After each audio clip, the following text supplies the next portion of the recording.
This is Grapplers Talk. What is up, fans of Grapplers Talk? This is Dave coming at you with another episode. Thank you to all of the fans for downloading the podcast. We appreciate all the love and support we get each and every week. And, I'm excited to bring you guys the best grappling content out there. And I'm thrilled to have our guest this week on, been a friend of mine for quite some time. And just to see where he's gone from years ago to now, man, he's really doing the damn thing in the jiu-jitsu scene. And it's awesome to see. And none other than the head of 10th Planet Nashville, Tim Freeman, man. What is up, brother? What's going on, man? How you doing, Dave? Hey, man, it's awesome having you on the show, dude. I've known you quite some time, dude. We started back in the day, and I've always kept up with your progress and what you've been doing, man. And it's awesome to see how you're really changing the grappling scene, in my opinion, with everything that you're doing with the podcast and your gyms and PGF and everything like that. So I wanted to have you on, man. I'm excited. I just kind of wanted to go over a few things before we get into some other stuff. Just wanted to go over your story, how you got introduced into jiu-jitsu, why you got introduced into it, and we'll go from there.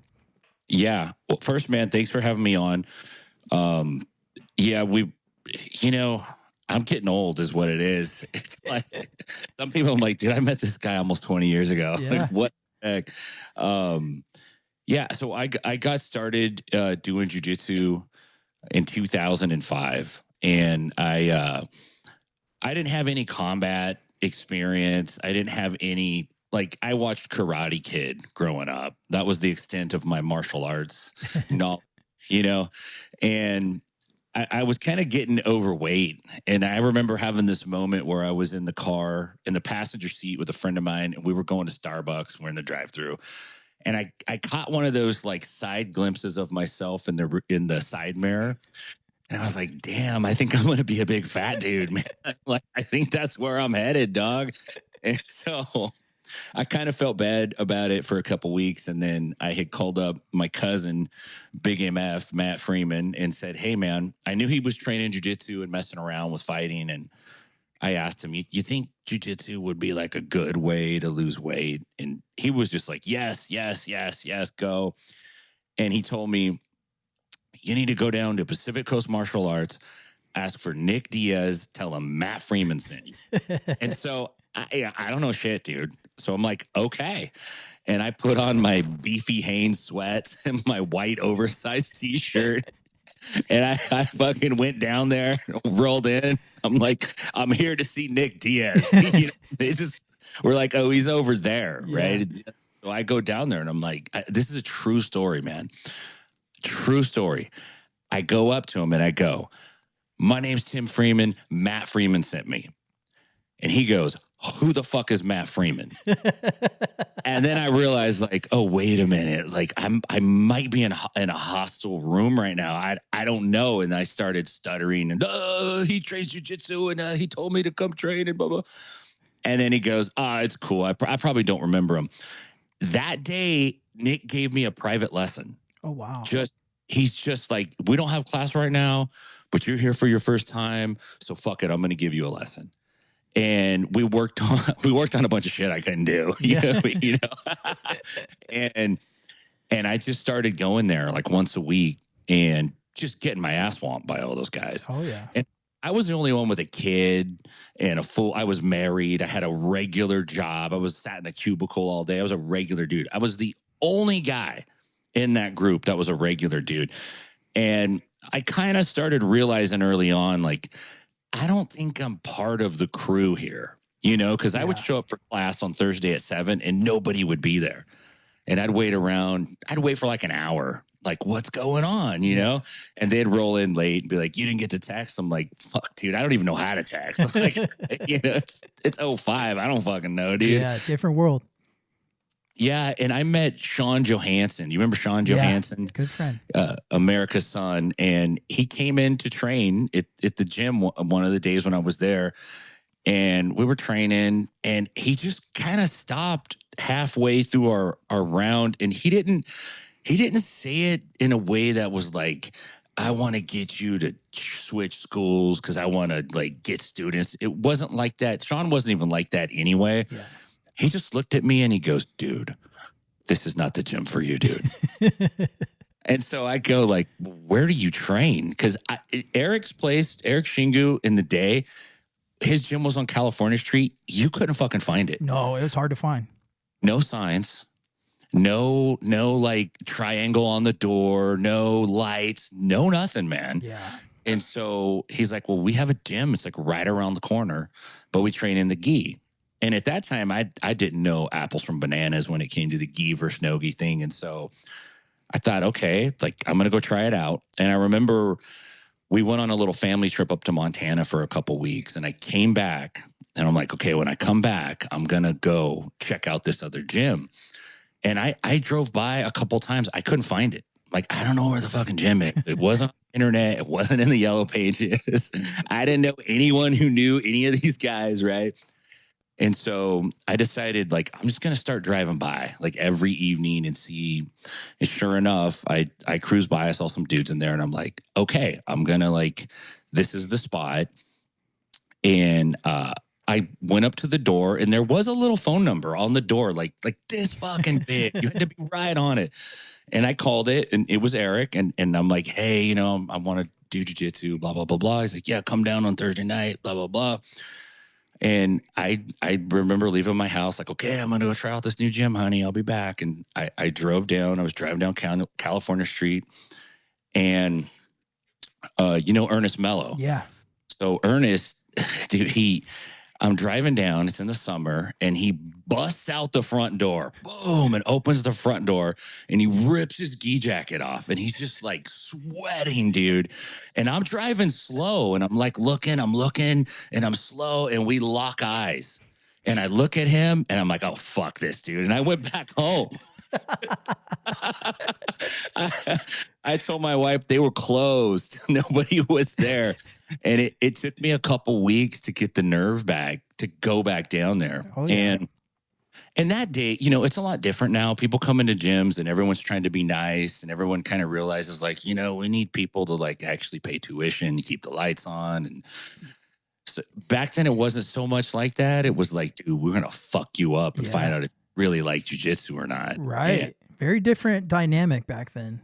A lot different. Great people. I developed really great friendships with those guys, but it took a while. It took probably, I would say it took a solid year before they were even like, hey, you're cool.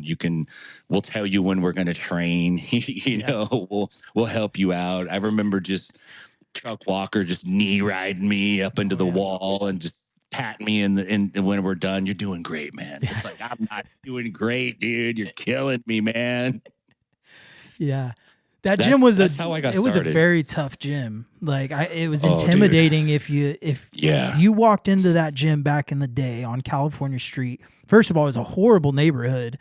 Crackheads and drug addicts outside and shit like that. Like a porno shop across the street. The worst porn, like the porno shop you would never go into, you know? It's like, wow, dude. Yeah. Yeah. Very intimidating place to go. And I remember my first time in there, it was like straight fighters in there, like guys like Tim McKenzie and, you know, Steve Heath. And like, it was an intense moment.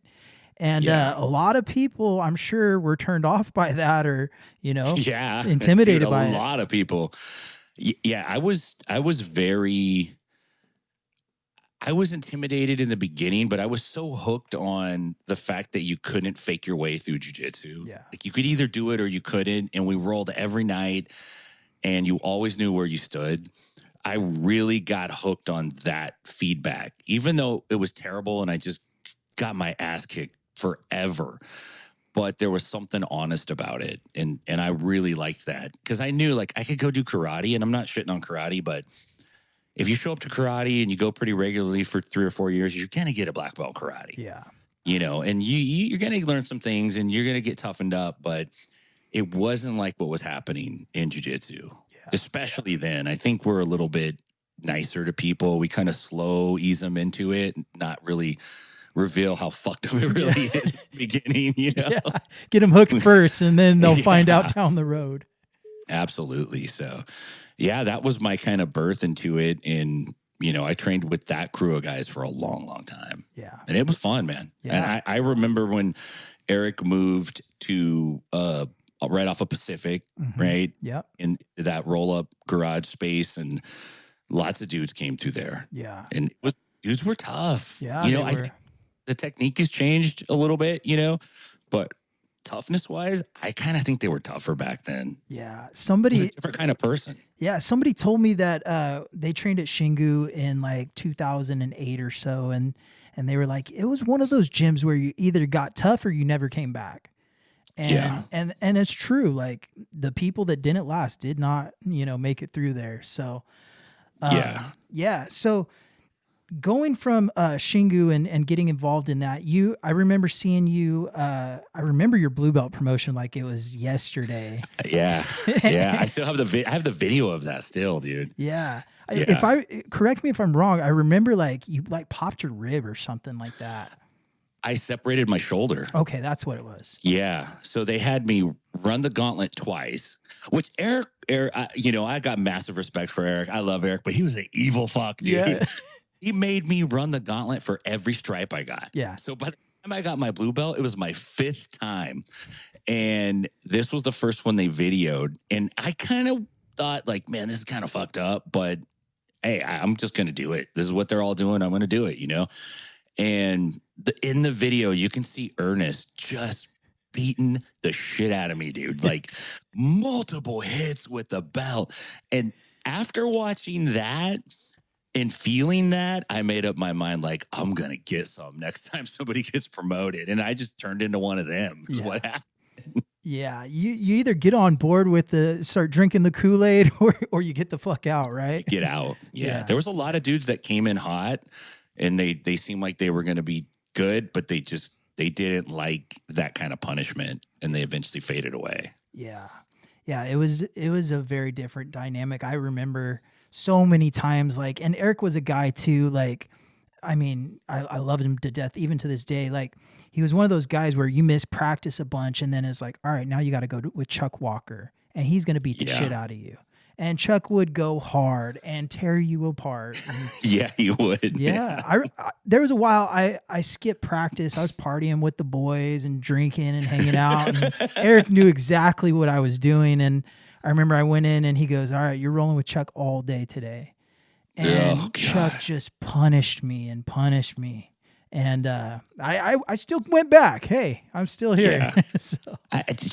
Chuck is one of the dudes who really helped me learn the fundamental ideas behind jiu-jitsu from feeling the brunt end of them. Yeah. And I remember when he was teaching cadets, right? Because he worked for the sheriff's office, and he'd bring these cadets in on Sunday morning, and they would, I can't remember the time, but it was early. It was like they would show up at 9, Chuck and I would show up at 8, and he just whooped my ass for an hour. But they'd get there about 8:45, and they'd be watching the last 15 minutes of me just getting murdered.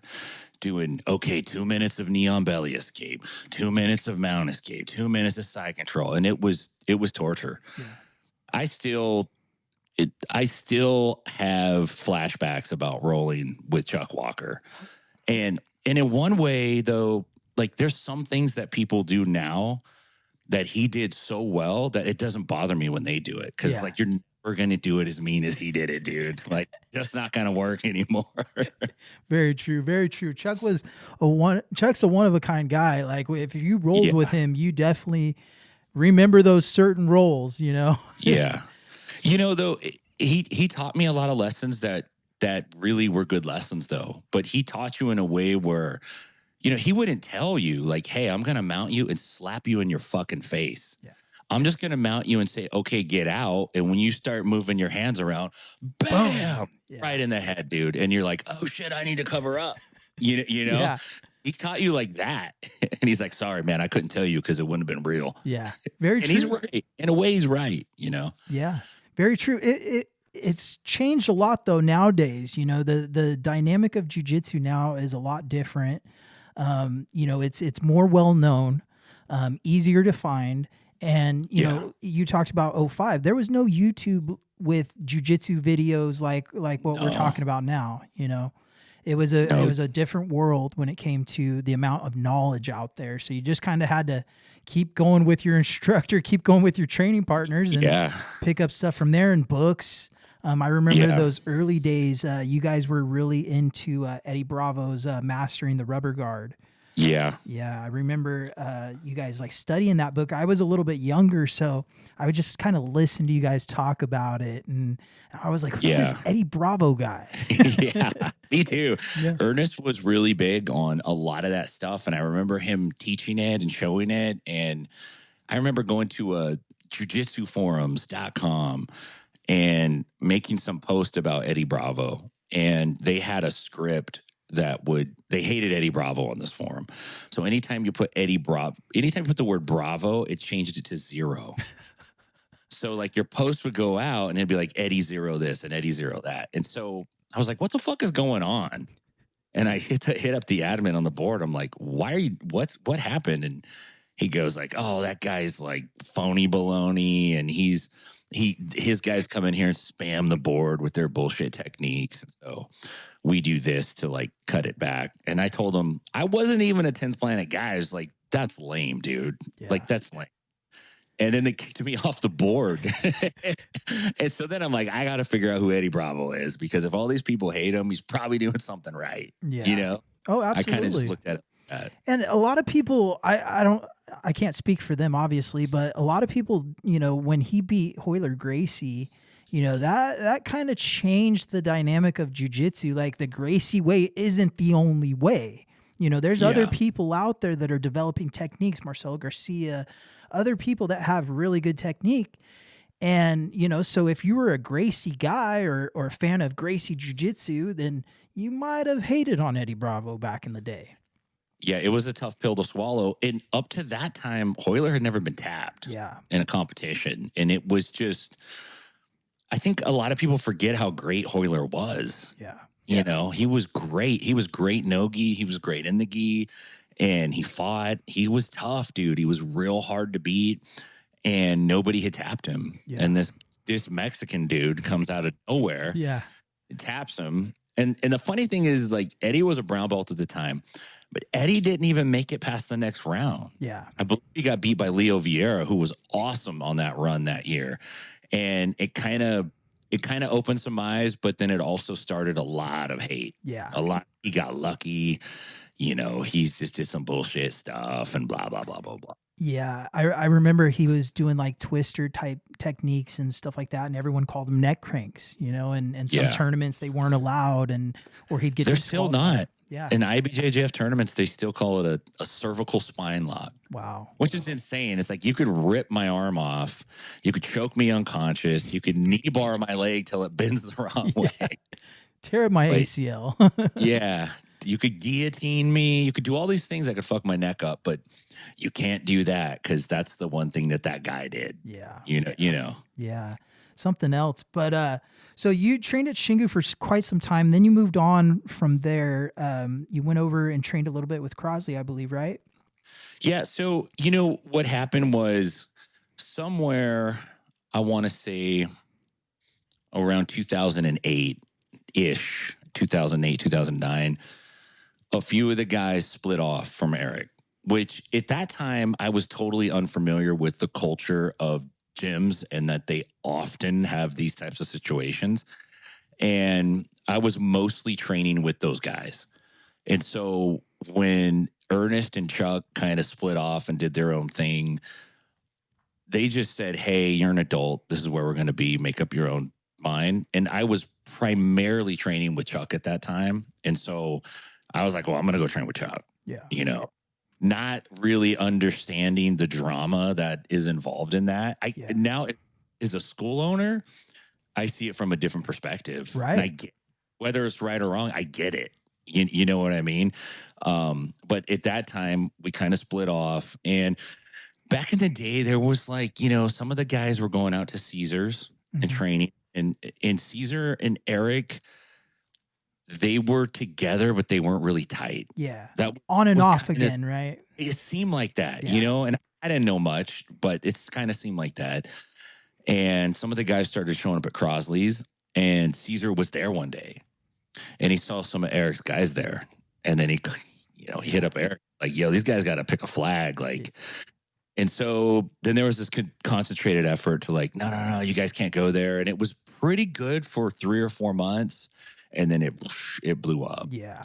And so Ernest and Chuck kind of linked up with Crosley. We did quite a bit of training there, and even then it seemed like the Stockton crew, we go out to Brentwood to train, and Crosley's great. Yeah. I've Ryan been out Murphy, there. He's freaking great. Those guys are awesome at jiu-jitsu. But some of the other students, you kind of see the look on their face like, fuck, the Stockton boys showed up. Yeah. Because they don't want to get their asses kicked in front of Crosley. Right. They don't hear about it later, And it was kind of always like that when we roll in, like, oh, great, these guys are here today. But yeah, I trained with those guys. That crew of guys I probably trained with for almost 10 years, I would say. Yeah. When was the moment that you decided that you wanted to start your own academy? In the beginning, it seemed so far away. It wasn't really something that I thought I could accomplish. And it wasn't really a goal. It was just like, I need to get better at jiu-jitsu, right? Because I suck. And I always kind of felt that way, that I didn't have much business doing anything else. Even other, like, you gonna do striking? I'm like, dude, I can barely grapple. You know what I mean? Like, I don't think I'm not trying to get, I never had any like fakeness about that. I was pretty straight up. It's like, dude, this guy's coming off the street and he'll kick my ass, with 2 weeks of training. Like, I got to get better. Around 2015, I would say, there were some things going on in the Ronin gym. And when I say things going on, it's mostly internal conflict, where I started to kind of feel like I was in the middle of it, and I was friends with both sides, and it became really difficult for me to navigate. And it became apparent to not all the students, but some of the students, that something wasn't right. Mm-hmm. And they would come to me and be like, what's going on? And so I'm like, dude, I do not like being in this situation. And I started saying like, yo, if this doesn't change, I'm probably going to leave. Yeah. And I told him a year out. I told him 6 months out. I told him 30 days out. And it never really, in my opinion, was resolved. So I left. Yeah. And it was not, it was something that I was willing to do, but I rather would have stayed there because I wanted to get my black belt there. Yeah. Well, I was a 4-stripe brown belt when I left, which is insanity. Nobody does that. Right. And not only that, you develop relationships with, different people. If you're training with somebody for a while, it's impossible to not develop a friendship or a relationship. Yeah. And that made it extra hard that I was really close with both sides of what was going on. And so I left, and that was really difficult because I didn't know exactly what the hell I was doing, but I just thought like, well, I'm running kids classes and I'm kind of pulling it off, and I've been teaching some adults, so I'm going to try my hand at it, and it was that initial version of what I was doing was good until it wasn't. And then when it wasn't good, it was spectacularly bad, which was disheartening because I felt like, fuck, dude, I just left a situation and now I'm in a situation. Yeah. I just went from being like just one of the students to like one of the players in a bullshit drama. Right. Which was difficult. And I remember talking to Coach Casey Halstead from 10th Planet Las Vegas, who was someone that I had met through the podcast and became friends with. Same way I met Eddie, was, doing work for EBI with the podcast and stuff like that. And I was talking to Coach Casey, and he just said, look, dude, this is the reality. If you're going to own a gym, you're going to have some blood on your hands, and there's no way to get around it. And if you don't want that, this is the wrong thing for you. Right. Like, you get out of it. And so I had to kind of accept, like, at a certain point, not everyone's going to be my friend because they're not going to be happy with the decisions that I make. Mm-hmm. And I've always tried to make decisions that were honest, and I've been pretty straight up when it comes to telling people like, hey, this is what I'm going to do, or this is what I want to do. But maybe I was naive in thinking that that would be enough.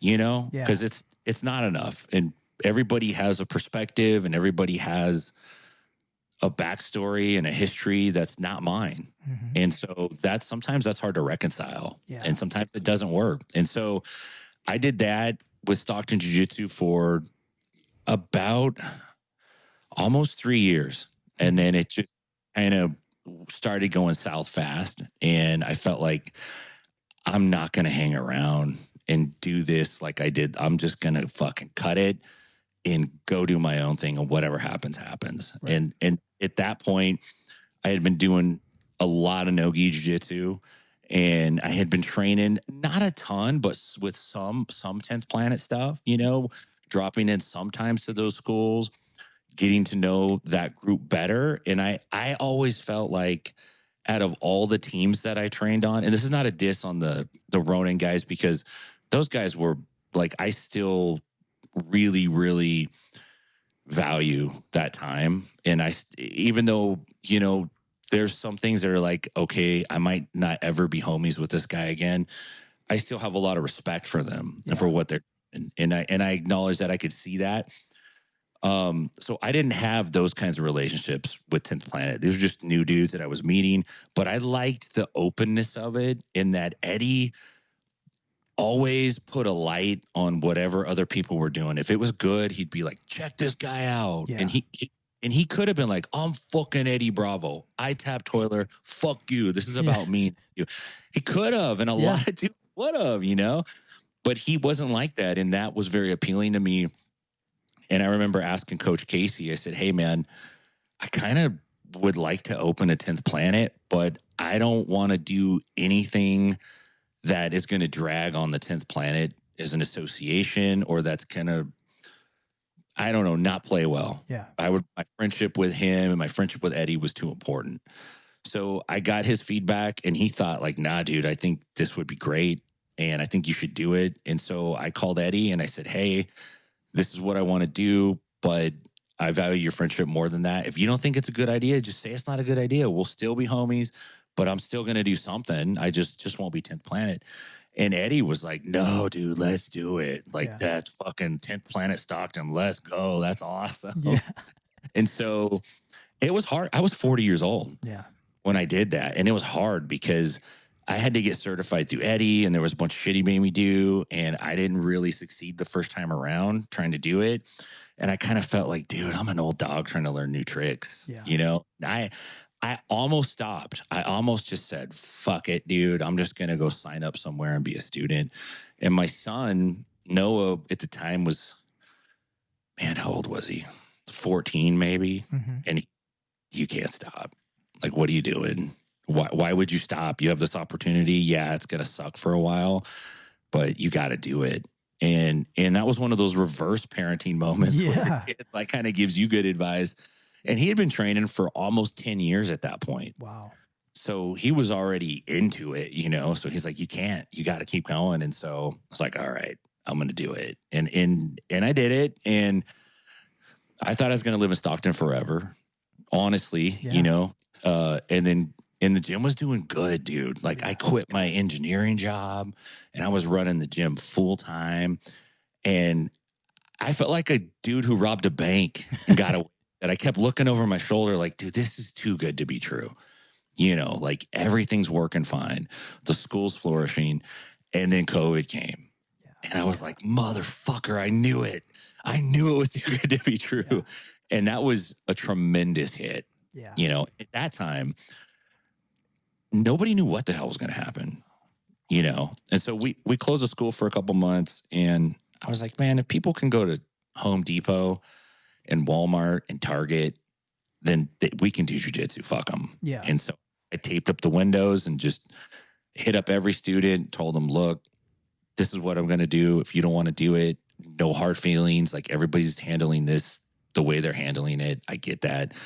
But this is what I'm going to do. I'm not holding anyone to their contracts. Like, but if you want to train, this is where we're going to be. And I probably lost half of the students, which was significant at the time. Yeah. But we managed to keep it going. And then I made the decision to move, which was 80% a family decision. Mm-hmm. And my wife's sister lives back here in the Nashville area. And my wife had been back here a bunch of times. I'd never been back here. And she kept saying, like, it's so nice. I'm telling you. And I'm just like, bitch, we're not moving to the South. I don't know what you're talking about. Like, I'm from Stockton. I'm not going to the South. Like, you're out of your... And we got into like a little bit of an argument one day. And I pulled one of these, fine, you want to fucking move? Then we'll fucking move. Like, forget it. We're going to move. And she goes, okay, I'm going to start planning. Uh-oh. And I realized, like, oh, shit, she called my bluff. Yeah, I can't back out of it now. In the past, she would be like, no, I know you had the school and it'd be really hard. But this time she's like, fuck yeah, we're going.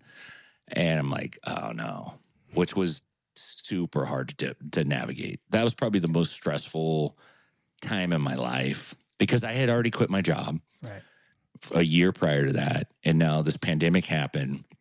The money got cut off. I started contract working, just to like get by. And then I was like, hey, I called a meeting at the school. I was like, yo guys, I'm going to move, but I'm going to keep the school here. Cause I love those dudes in Stockton and the people that are in Stockton are solid people. Stockton's got a lot of shitheads. Don't get me wrong, man, but there's some real good people in Stockton. And I just, in my heart, I'm like, I cannot close this down, dude. Like, these people are training, the walls are blacked out, and they're fucking here, man. So I had to figure out a way to keep it open. And I did. It was not easy. It was freaking stressful as hell, but I did it, moved across the country, and opened another gym. Because one of the leverage points I had was like, if we're going to go to Nashville, I'm going to open a 10th Planet. If Eddie's cool with it, which he was. He's like, I'm not going to stand in your way, man. The world's crazy right now. Do what you got to do. I'm surprised there wasn't something already there, with it being a big city. There were attempts at it, and I kind of experienced the same thing. The same thing happened in Stockton. You put the sign out, Tempe, Stockton, and then a bunch of dudes came out of the woodworks that I didn't even know. And some of them were like, this was my idea. I was going to put a school here and I was going to do that. And I'm like, you didn't. Like, how would I know this was your idea? The same thing happened out here. I've had a handful of people tell me like, oh man, I was planning on doing that. And I never wanted people to feel like any kind of way towards me, because there's a lot of dudes that came up in the 10th Planet system who wanted to open gyms, and they either weren't financially ready to do it, or Eddie was just like, no. And he didn't do that to me. So I realized, like, I kind of jumped the line a little bit, Right. and I realized that. And so when I came into it like, hey, I'll be the caboose. Like, I just want to support everybody, help everybody out. I'm not here to like be a dickwad. Like, if there's anything I could do with Inside Bjj, or have someone out for a seminar, or whatever I can do, like, let's do it. I want to help. And I think that paid off. I built up a lot of good relationships and built up some trust in the 10th Planet world, where they realized, like, okay, this guy's about it. He's just not like, because there is that aspect. And that's with every big kind of brand name. Yeah. There's dudes that are just like, I want to milk on that name. Yeah. Like, I don't give a fuck about any of the people. I just want that name because I think that name's going to translate into dollars. Mm-hmm. And that's not necessarily true either. If you're not good at what you're doing, it's not going to translate into shit. Right. So, so I ended up out here with a 10th Planet, and I still have the one back in Stockton. And it's just, I don't know, man. Yeah. I didn't plan it. I did not foresee it happening like this, Dave, at all. It's a wild ride, man. And, you never know where it's going to lead you. Like, I never wanted to open a gym either. Now I'm running a school, and I'm like, how did this happen? So it's because you stuck around. Right. But I want to back up a little bit. You had mentioned the podcast, and I have been a big fan of Inside Bjj for as long as it's been around. As soon as I seen it pop up, I was like, oh, I know these guys. I want to listen. And then you guys are talking about stories, and I mean, the banter was just amazing in that show. And, so talk about how that was born, and you guys getting into the podcasting scene. So what happened? I think it was in 2011. my wife and myself and my two boys had gone down to like San Diego for a vacation, and we were driving back home on a Sunday, and the world's jiu-jitsu tournament was going that weekend. And that, Sundays when they do all the black belt matchups. And so I convinced my wife, like, let's stop in Long Beach on the way home and we'll watch, like the rest of the black belts. And then when it wraps up, we'll make our way back home. She's like, yeah, okay, let's do it. She was always a good sport about that, me dragging her all over to the shit she was not interested in, really, And so we went and we watched it, and then we headed home, and driving home, like, man, I really want to do something more in jiu-jitsu than what I'm doing, but I don't really know how to contribute because I can't open a school.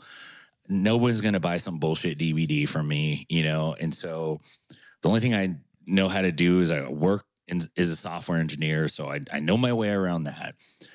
And so we started talking, and she's like, well, can you just like build like a website? And it's like, well, I don't know, this and that. And so I thought, well, maybe I could build a website. And at the time I was modeling it on the Drudge Report. If you remember, the Drudge Report was just like basically almost like a news aggregator with certain things they'd promote to the top.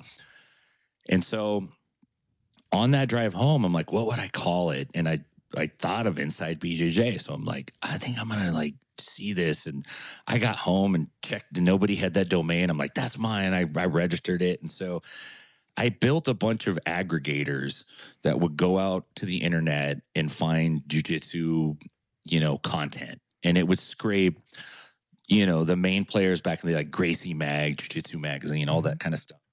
And then I would scrape forums. I would have like links to forums, and just as much as I could, it looked just like the Drudge Report.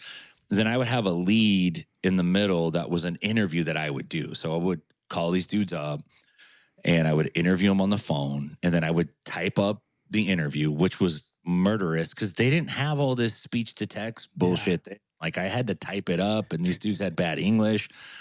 I would send them a copy, and then they would go like, yes, that's great, publish it, or no, fix my English, or I didn't mean to say this, or I didn't mean to say that. And I remember there was one where I printed a story that I got approval on, and then the dude that I did the story on got a bunch of heat for some of the stuff I said. And then I was kind of like, ooh, like my fingers on the pulse, like I could put something out there. It could like cause something else to happen. So that was piqued my interest a little bit. But this guy caught some heat, and then I went up and talked to this dude at a tournament where I've seen him out in the future. And he's like, I don't want to talk to you. I'm like, well, why do you want to talk to me? He's like, because you got me in trouble the last time we did an interview. And I'm like, what do you mean? He's like, well, you put all this stuff, and then all these guys got upset at me. And I'm like, you said it, and I sent it to you, and you signed off on it, and I published it. I didn't add anything to it. Like, I just put what you said. And he was upset at me, and I'm like, this kind of sucks, And I had some interviews that I did where I had one in particular, and I won't name the Gracie, but I have the audio somewhere, and this dude said all kinds of wild shit. And then I got a phone call from another Gracie member later, like the next day, and they're like, you cannot publish that. Like, they asked to hear it. They're like, can you send me the audio, what he said? And I'm like, yes, I will, because you're so fucking Gracie. I'm going to do it. And these guys were my fucking heroes, and now I had an excuse to talk to them. Not just as a fan. I'm like, I'm Inside Bjj. Right. It sounded good. It looked good. This is in my den, some Brando. And he's like, you can't publish any of this, please. I'm asking you as a favor. I'm like, okay. And I thought, man, this sucks. Like, this is hard to do this way. And podcasting was just like in early 2012, there were some guys podcasting, and it was kind of like getting out there. It wasn't giant. Mm-hmm. And so I decided, well, I have the audio already. I'm recording these interviews. Why don't I just like do an intro, do the interview, and then close it up, and just straight out, man, what it is what it is. And you said it, it's in your voice, and you can't get mad at me for some shit you said. Right. And I just kind of did it that way. And in the beginning, I think the first couple shows it wasn't like a regular stable of like who was going to be doing it with me. I was just like, hey, you want to do it? Or hey, you want to do it? And then early on, we talked to Hanato Laranja when he first kind of was like making those videos. Yeah. Dude, and nobody knew. Like, I didn't know he was bullshit. Like, when he called Joe Rogan on the street outside the gym, I thought this guy was a maniac, you know? And so I talked to him and realized, like, oh, this is a regular dude who's doing a bit. Like, oh, shit. Okay, now it's kayfabe. Yeah. Now it's like, okay, now I'm in on it, and I got to run with it. So he came on, and Rose Gracie was already in on the bit, you know, and she hit me up and was like, I want to come on next time he's on. And so we did that. And it kind of blew up a little bit for that world at the time, you know, and it went from like, you know, 10 downloads, 15 downloads, like, hey, you got 5,000 downloads. It's like, holy shit, like 5,000 downloads. Back in that was enough to put you in the top 10 of the sport podcast, you know? And so I didn't know how to make money from it at all. Like I wasn't even trying to make money with it. I was just trying to like, just see where it goes. Let's see what happens. Yeah. And we did get some sponsors early on, like M Kimonos gave us, I remember talking to Luciana from M Kimonos who knew me from nowhere, dude. And she's like, well, how much money do you need to get your equipment that you need to do this? And I'm like, well, I priced it out. I needed $600. And she's like, I'm going to put the check in the mail. And she just started sending me $600 every year, like 600. And at the time, that was enough. Yeah. You know, yeah. That's what I needed, you know? And we just kind of ran with it, and it became like a set rotation. It was me, it was Ernest Mello, and it was Big MF. And there were some podcasts out there, but nobody was doing the dumb shit we were doing. You know, it was like the dark adult version of jiu-jitsu stuff. And I think at the time that resonated with people. Yeah. And it grew from that. And so it's gone through a lot of iterations, you know, and there was a time during COVID where I kind of laid low for a while because I had a couple guys on that were like, fuck the pandemic, I'm not going to close my school. And then I got a bunch of hate, like serious hate, where people were vindictive and like, I'm going to find out where you live. I'm going to find out who your boss is. And I'm like, fuck, I do not need this, man. The world's going crazy. Yeah. I don't know what happened. And so I just laid low. I let off the gas. I wish I wouldn't have. I should have doubled the fuck down. Mm-hmm. That's what I should have did. But I was just at a place where I was like, man, I don't know what's going to happen. And so I backed off a little bit and tried several times to ramp it up again, but it didn't feel the same. Just until a little over a year and a half ago, I just really missed it. And I had this realization, like, a lot of the cool stuff that I've been able to do in jiu-jitsu was because of Inside Bjj. Right. It was because of putting that work in. And we did a lot of shit. You know, we'd pack up the equipment and drive to LA and podcast live from some tournament where people are like, what the fuck are you guys doing? Like, what even is this? Like, what are you doing? Who are you talking to in these microphones right now? You know? Yeah. But we just kept doing it, and it just kept growing. And it's fun now because now I can go do something and there's enough people that are like, yeah, I remember that shit, dude. Like, I know who you are, which is kind of a good feeling in a way, you know? Yeah. Like, yeah. We made a little bit of a mark. I love the show. I've always been a huge fan of the show. You guys had great guests on, but like I said, the banter and you and Big MF going back and forth, man, that guy, he is something else. He is a character, and I love that guy to death, dude. Yeah. He's like a guy that should be in a movie who accidentally ended up in real life. Like, they fucked up. He's supposed to be a movie character, but they put him in real life on accident. He's just living his life like a movie guy, you know? Oh, that's a great way of putting it. Yeah, I made the mistake a few years back. This is probably like 2016, 2017. We got in touch with Matt. He introduced us to Jim Cooley. They were recording a podcast together. Yeah. And one day we didn't have a guest. We were just going to go in there and bullshit. We're like, hey, Matt, why don't you sit in with us? And oh, man, the stories that start flying out of that guy's mouth were incredible. I know. He starts it off with an Asian massage story, and it just went from there. So, man, It's just awesome. And then, getting to hear, like, back in Inside BJJ, you guys are huge wrestling fans, WWE professional wrestling, which I grew up watching. Of course. And seeing him actually get to go into the wrestling scene and get in to do his thing, man, it's been crazy, dude. And he plays the character. He is so good at that shit. And it was just amazing. Just the whole progress of that podcast. And even you guys were doing commentary for big tournaments, and you guys would be everywhere, it seems like, back then. And I coming from a fan's point of view, I love the show. And thank you. Yeah. And so now I'm first of all, I'm glad you're back doing it. I saw when you started posting those videos back about a year ago or whatever. Yeah. And I was thrilled. I don't think that show should ever go away. Yeah, I don't want it to. It's too much fun. Yeah.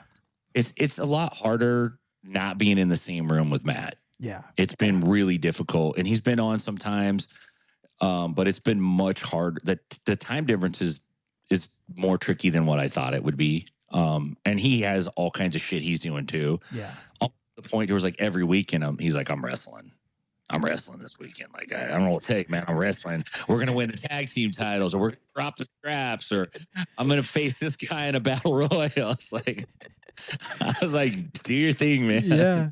Yeah. Yeah. And you guys are a huge inspiration to me. I saw you guys doing that, and I never wanted to, copy or anything like that. But I just saw how much you guys were good at it, and I loved podcasts.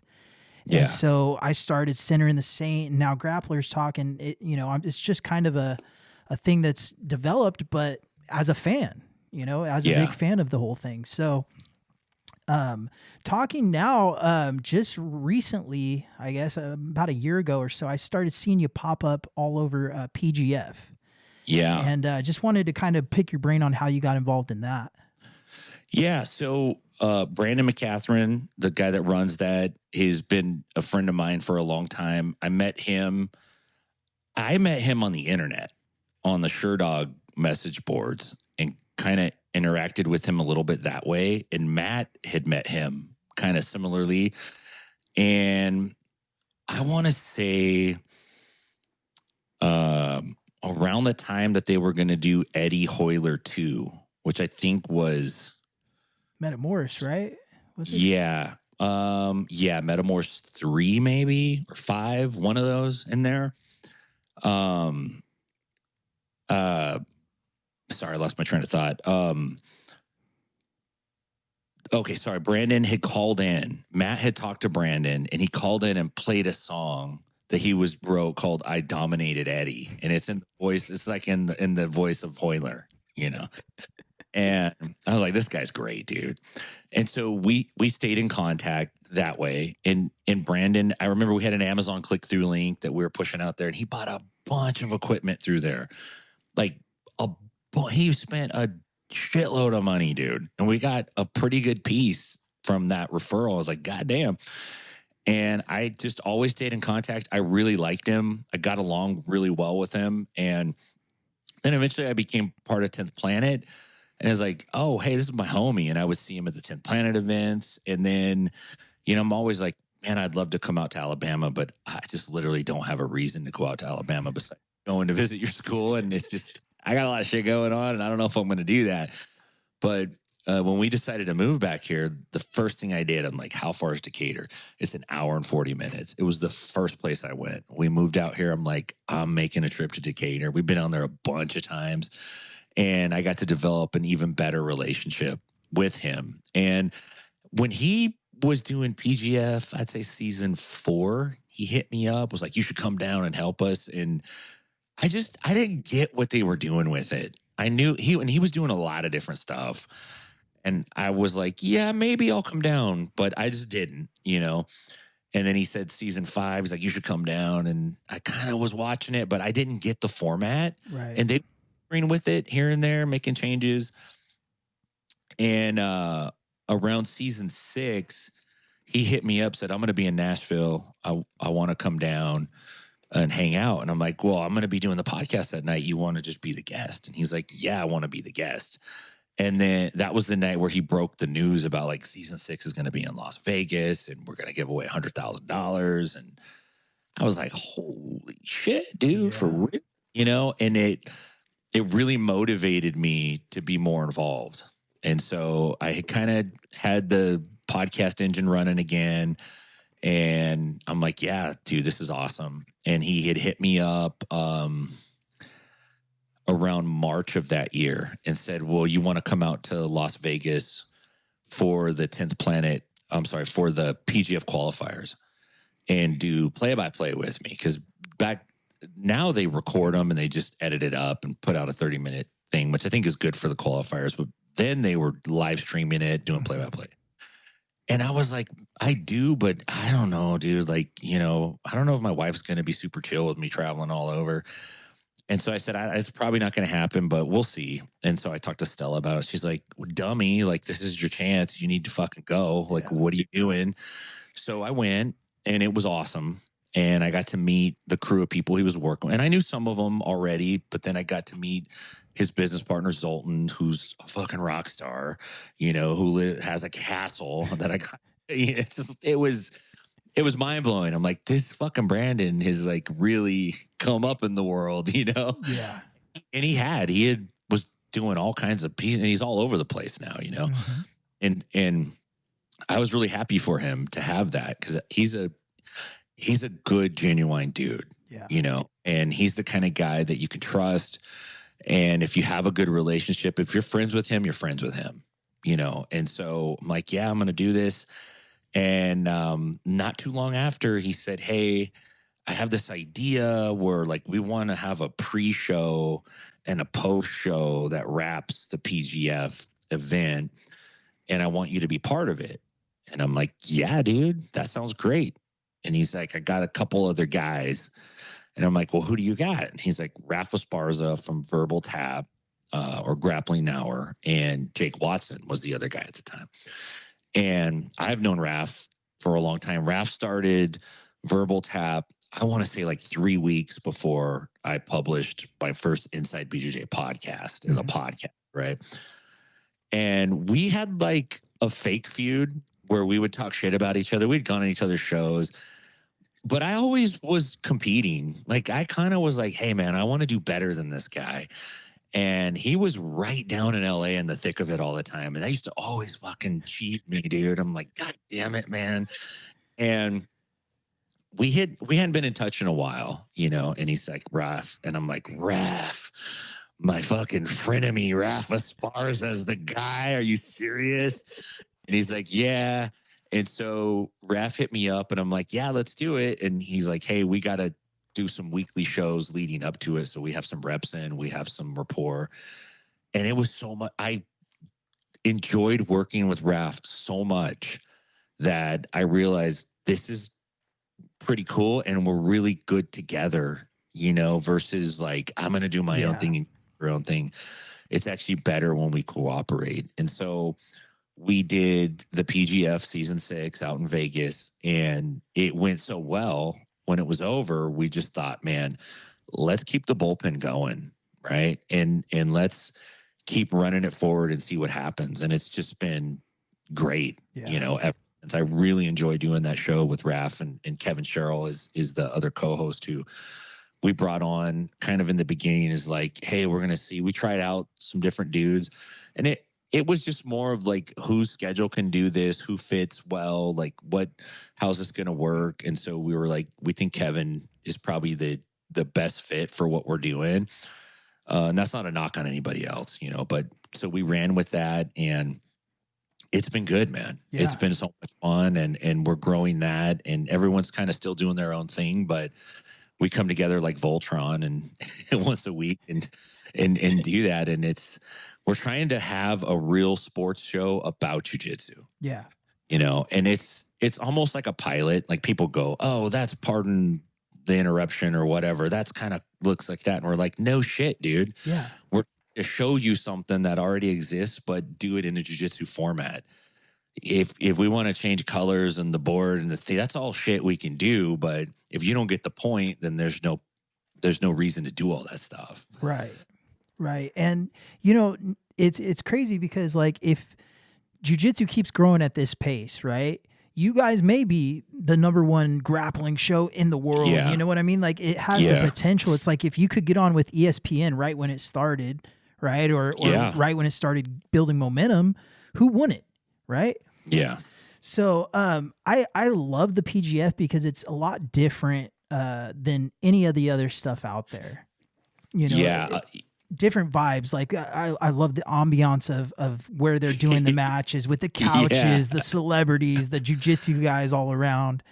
And it's a trip. It's in they always say it's an undisclosed location, and it's basically this big ass fucking warehouse in Las Vegas that is totally nondescript. You would not recognize, you're like, this is just a fucking building.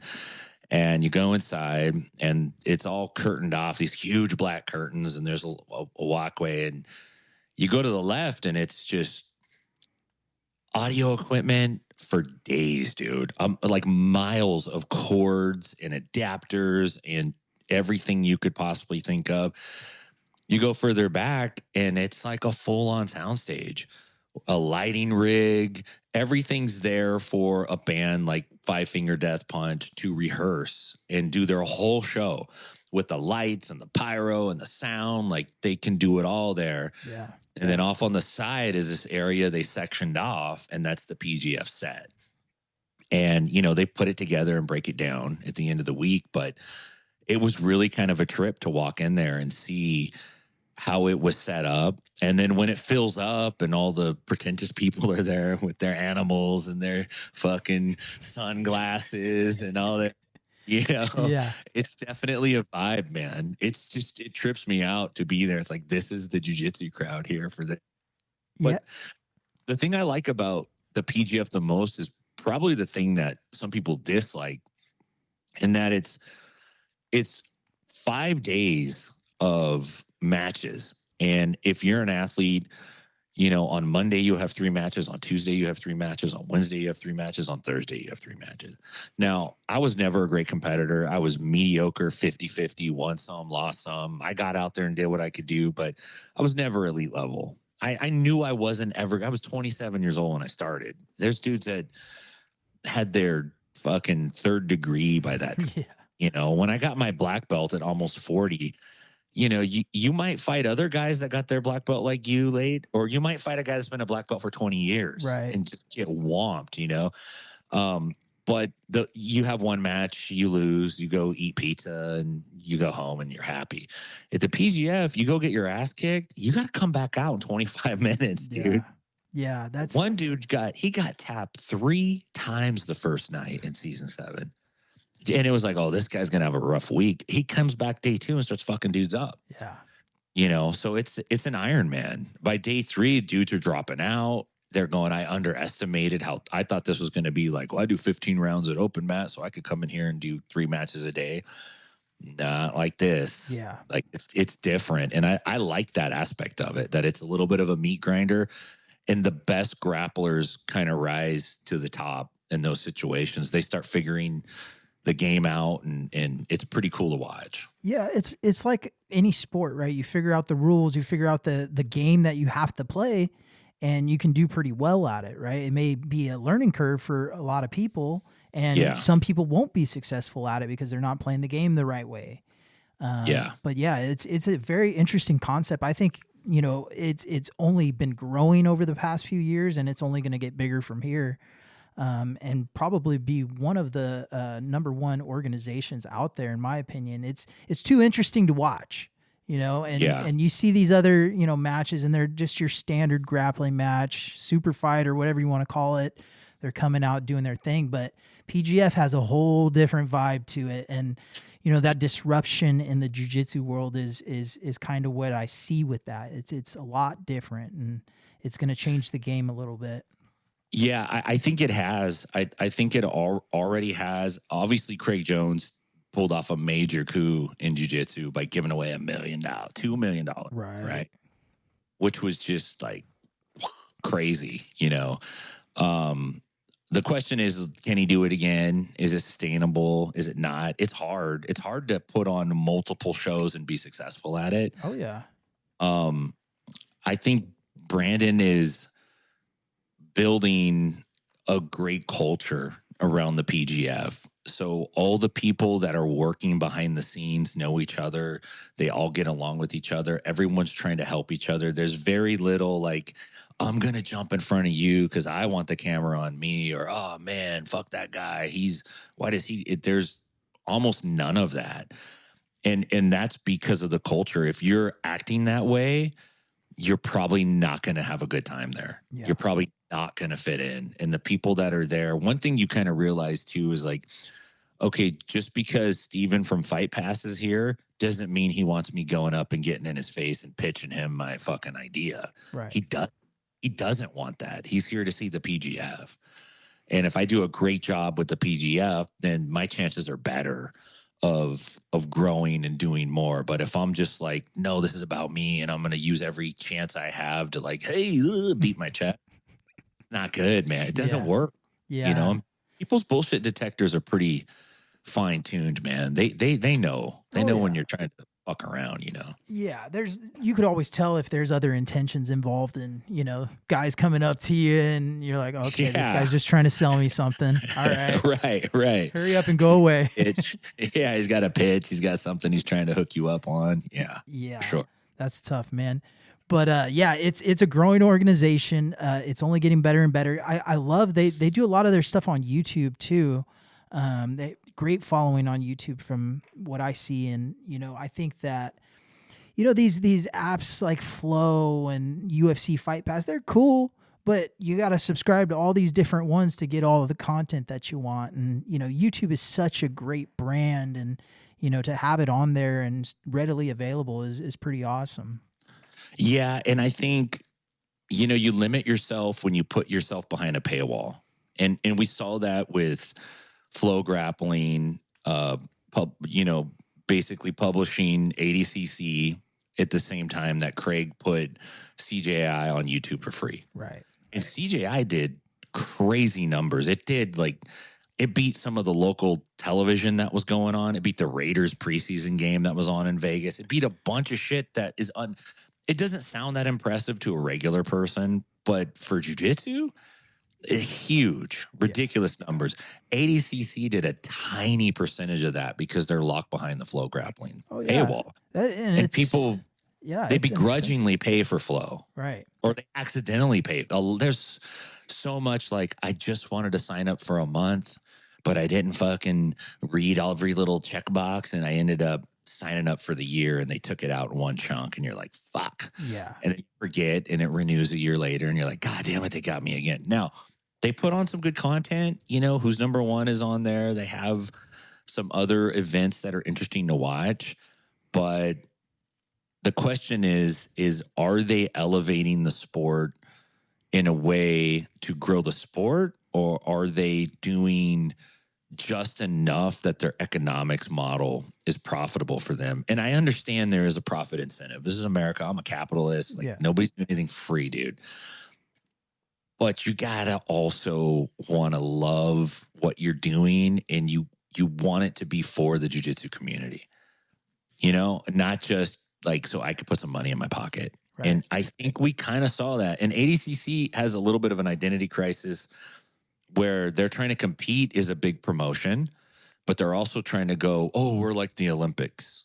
And it's like, you got to be one or the other, dude. Yeah. You can't be trying to compete with every promotion and be this other thing, because you're not going to do either one well. And that's where Craig Jones stepped in and saw that opportunity and totally disrupted it in a major way. Yeah. And not only that, he put on something that I'm curious to hear your take on this, but having the walls or several people call it different things. Karate Combat was the first people I saw do it. Yeah, they were. But those walls did change the game a little bit. And you know, what's your theory on that? Do you think we're going to see a lot more tournaments and organizations incorporating those? Because from what I've heard from the fans is a lot of people liked it. They do like it, and it was exciting. And there's been some grappling matches. Like Daniel Sattler hit the flying triangle armbar off the pit wall, which was dope, and there's some cool stuff. I don't think it's going to become the norm, though. I think that there's some inherent problems with having the pit and also making a really great viewing experience. It works if you don't have a live audience, but if you have a live audience, it's super hard to see into that pit. Oh yeah. And so that's a challenge, right? The other challenge is if you're in a venue that doesn't have a raised floor, you can't have a pit because nobody can see. So you have to raise the floor around the pit so the athletes are actually lower than everybody else so people have a line of sight on it. Right. I think that makes it tricky. And most jiu-jitsu schools in America are not going to put pit walls up in their gym just so their guys can jump off the wall. It's a novelty. Yeah. They'll do it for a while and then they'll just start grappling regular again. Yeah. So, yeah, I feel like the viewing experience, like you said, is probably the biggest downfall of it. You see like Fight to Win and they put everybody up on the stage so you can see it better. And with those walls, I just don't see how, the viewing experience from a live audience standpoint could, It's not easy. We went out to karate combat when they were in Nashville and they gave a lot of tickets away. They had the VIP section, which was standing room only, which kind of sucks if you're VIP. You're like, I got to stand up. You're standing up on these big ass elevated platforms so you can see. And then everybody that's free is like way up high. You couldn't even see a quarter of the pit. It was cut off. You couldn't really see it. So you'd have to look up at the screen the whole time. Now for TV, it looks great because you have camera right down there and you film the action. I think it'll probably become the defining characteristic for CJI. And obviously pit grappling is going to run with it, karate combat. I don't know if we're going to see it adapted beyond that. You might see some events that try it. I just think it's going to be like, oh, they're copying CJI. Yeah. You know what I mean? I've seen some small organizations, one I can think of out in Washington, and then I saw one recently pretty close to here that tried to do something. And when I saw the one close to here, I mean, they had these little short walls. And I was just like, what in the fuck is that? Yeah, right. I get the viewing experience, right? They probably got fans there that want to see. And if you put a 6-foot wall up or whatever it is, it's going to be a lot tougher. But man, these little short, tiny walls, it just looked like a cheap imitation of what Craig Jones is trying to do. I think so. I mean, I get that it keeps the action going because there's no out of bounds. There's nowhere to go. There's, ADCC has matches that go off the mat. Obviously, PGF does. End up on couches and all over the place. And that cuts down on that. It keeps the action going, which is very interesting. But it also changes it because you're not grappling with a wall. You're grappling with a 45-degree angled wall. And the more we see that, the more we'll see guys game that. Yeah. And then you'll see the unintended consequences of it. Like, oh, we didn't know guys were going to do this. Like, fuck. Yeah. So it's tricky. I think it will have a place for sure. I just don't think it's going to be widely adapted. Yeah. It's hard. It's hard to do. There's a reason why when you watch MMA, it's either in a ring or a cage. Now, sometimes the cage might be square or might be a circle, but the link is the chain link. They tried to use like clear fiberglass walls and realized that doesn't work. Dudes lean on it. They sweat on it. You can't see through it. There's formats that work for a reason. Yeah. I think with grappling, the mat either on an elevated platform or just flat on the ground is probably the best in terms of just all around viewing and grappling. It's probably the best. Yeah.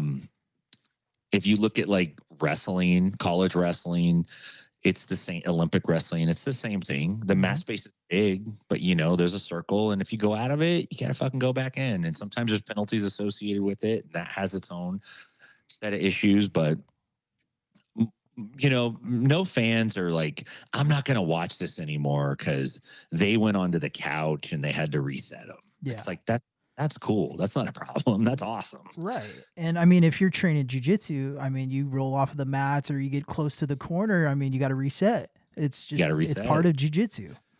The jiu-jitsu reset is also like a major, game in and of itself. How many times have you seen guys lose the match because they got too chill in the reset and let some dude get a better grip, or they're always gaming for more? Right.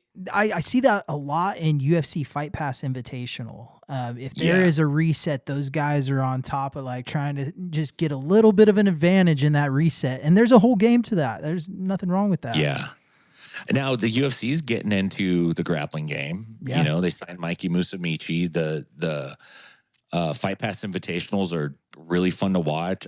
I got to watch Fight Pass 6 is part of the press at the UFC Performance Institute or at the Apex Center, right? Mm-hmm. And that was great. It was a great viewing experience. It was super easy to watch. And I think they're going to be putting money into grappling, lots of money.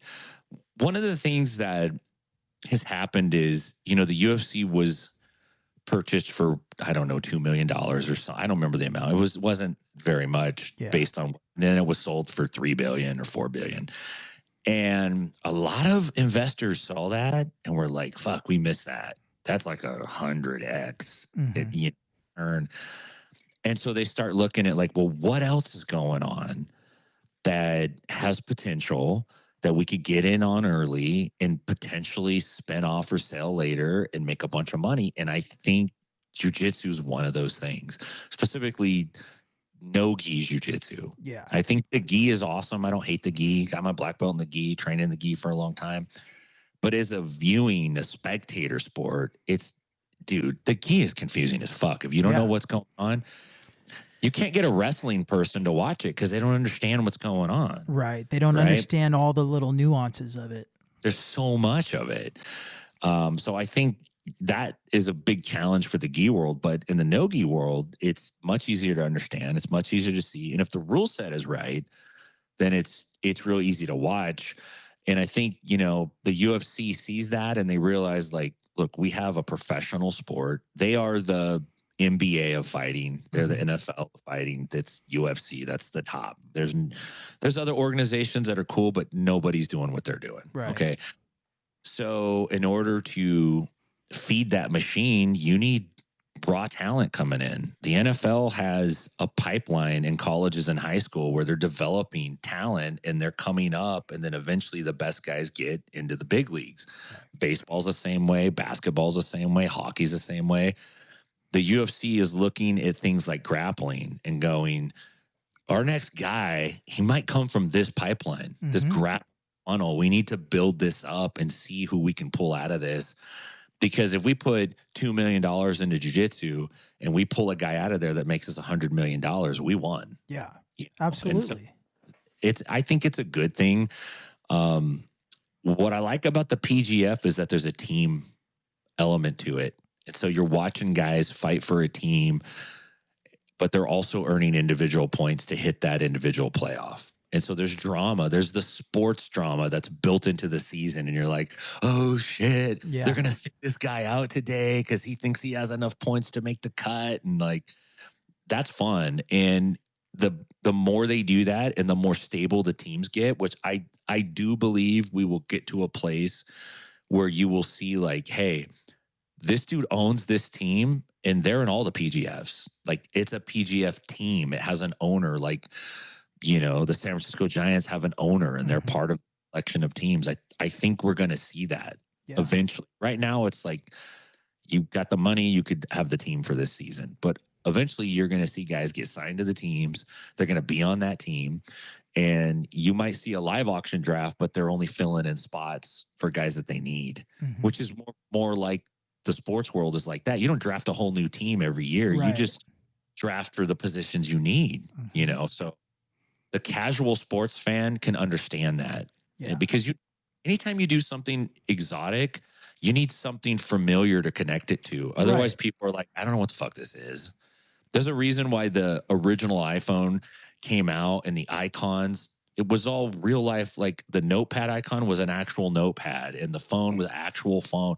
They wanted people to be familiar with those things. They couldn't just have this whole new exotic thing and expect people to adapt it. So I think that's where the PGF has a really good, strong hold on what they're doing, and that the casual sports fan gets following a team. They get playoffs, they get championships, and they get that kind of like fantasy sports aspect, which they had some trouble this season with the fantasy stuff, but they put a lot of energy into it. And unfortunately, there were some hiccups, which makes sense the first time around. Right. But that's not going away. Yeah. Like fantasy grappling is going to be a major force in it. And the PGF is going to be the group that has that. Yeah. And that's huge. That's giant. Well, I feel like we're still in the leather helmet days of jiu-jitsu. Oh, yeah. We are, dude. There's so much potential in the jiu-jitsu world. And, you know, like you said, UFC is just now getting a part of it. You know, that's huge. And, you know, where it's going to be in 5 years from now is going to be completely different from anything you or I both even know. So, yeah, I think so. It's a good time for grappling. I'd say if you're a fan, if you're a competitor, you know, this is the greatest time to be a part of this. Yeah, because you don't, you know, when an amateur thing becomes professional, that usually happens once. And then it's professional from there on out. And if you try to get in then it's harder. hard. Yeah. Yeah. It's like, oh, you're going to be an NFL player. Good luck. You're going to be a sportscaster on ABC. Good luck. Like that shit's locked up. You know, there's getting $1 million contracts to do that. But if you're there when it starts the process, and if you are a professional, then you can go with it. Now, what happens is we're seeing like a separation between amateur and professionalism. And there's some guys who think of themselves as professionals, but they operate like amateurs, and they're starting to get left behind. Yeah. And they get salty. They're like, what the fuck? Or it's like, well, you got to be a professional because we're professionalizing. And you see other guys, maybe they're not as elite, but they handle their business like a professional. They show the fuck up. They say the right things. They do the right things. The organization wants to work with people like that. And so they become the professionals. Right. And that's how it goes. Like, you have to play the game a little bit. Yeah, 100%. Or you got to be so fucking good that you can make the game yourself. But look, man, there's not that many dudes like that. Yeah. You know, there's a few. And everyone else is going to suffer the consequences of being a jackass otherwise. You know? So I'm loving where everything's at. But like you said, the chances of it going professional are only one time, right? And after that, you know, it's hard. Try to go get a commentating job on Monday Night Football. It's impossible. You got to be in the NFL Hall of Fame. You had to have a great career. You got to have the looks. You got to have it all. Yeah. It's not just a job that anybody can get. And, you know, same thing with jiu-jitsu is where it's going. I definitely see that. I think so. So talking about your school in Nashville, I've been seeing it over the past, almost 5 years now, or 4 years. Yeah. That it's been going is starting to really, really grow. And I see you striping, or I see you belting brown belts now and building up your core group of students. Talk about the academy and kind of the heartbeat of it right now. Yeah. You know, it was a challenge in the beginning because I just showed up, you know, and I didn't have, I knew my brother-in-law, you know, and he, through just a series of fortunate events for me, my sister-in-law, my wife's sister, is friends with a couple out here, and the husband is a black belt in jiu-jitsu. And my brother-in-law told me, like, hey, when you guys come out, we made a trip out, I want to say in December of 2020, to just check everything out. And we brought the kids, and we're like, hey, my kids didn't believe we were going to move either. Like, no, we're going to move. Not until the pod showed up in our driveway. Even family and some friends were like, what is this? I'm like, we told you we're fucking moving, dude. Like, and so I knew one person in the jiu-jitsu world out here, and he's turned out to be a great friend, dude. He's an emergency room doctor in one of the big hospitals out here, and he's a black belt in jiu-jitsu. His kids all train. They're great. One of them, all of them, but one in particular is a fantastic wrestler, dude. And so I got to know him. I hit it off real well. But outside of that, I knew nobody. And so, you know, we decided to move in December, and our plan was to move at the end of June. So we had about 6 months of coordination and shit to do. Mm-hmm. And we made a trip out in May. with the idea of we got to find a location for a gym. And my goal was to leave with lease in hand, right? And I looked at 20 spots all over the area, all over. And some dudes were cool, but there were some places like when they found out I was coming from California, it was like no more return on the phone call, not helpful. Yeah. And I kind of realized like they're like concerned that all these crazy liberals are going to move out here. I can't like, no, I'm a good one. I'm a sweater, dude. Like I'm moving out here for a reason, man. And so I ended up getting this location while I was back home in Stockton because it was a bust. I couldn't find anywhere. Yeah. And there was one listing that just had one photo of the outside of this building. It looked like an office building. And I just thought, there's no way that's not going to work. But I was desperate. I'm like, I don't have a location. Like, what the fuck am I going to do? So I called this person up and I said, hey, do you have like any pictures or videos or anything of the inside? And she said, like, I'll go in and take a video and send it to you. And she sent it to me, and it used to be a yoga studio. And so there's a front desk, there's a changing area, built-in cubbies, huge mat space, no poles. It already had the black stall mats laid down is the foundation for the mats to go on top of. Wow. And I told the lady, like, I'll take it. Like, I just fucking did it sight unseen, off the video. And it turned out to be great. Yeah. It turned out to be really great. And I just took out an ad. I'm like, I don't know anybody, I'm just going to like 10th Planet Nashville coming soon, pre-signups. Here's a great rate. And I signed up about 35, 40 students before I moved out, and the plan was to open in September. And we had a big like grand opening. We had Boogie come out and do a big seminar. The problem was I didn't have mats. Yeah. I had put my order in and the sales guy salesed me up and said, yeah, they're coming. They'll be here, blah, blah, blah. And then when it was like actually time for them to come, oh, there's delays because of COVID. Yeah. We can't get this material. We can't get that material. And I'm like, fuck, I got a shitload of people coming to this grand opening and I don't have mats. Like, this is dumb, dude. And, so I was going out to Nashville MMA, which is a big school out here. Michael Chandler's one of the owners. Yeah. And lots of students. It's kind of like Uriah Faber style gym in Sacramento, Mm-hmm. And I was just going to open mats and training with dudes, not really soliciting. I'm just like, I need to train. Like, I don't have a place to train. And I met a guy there named JD. And I was going out there every Saturday. And he called me one Saturday morning. He's like, don't go to Nashville MMA this Saturday. They're doing... It wasn't F1. It was like F3. It was like one of the other racing series.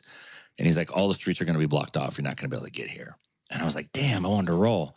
I said, well, I have like a 10 by 10 wrestling mat that's at the gym.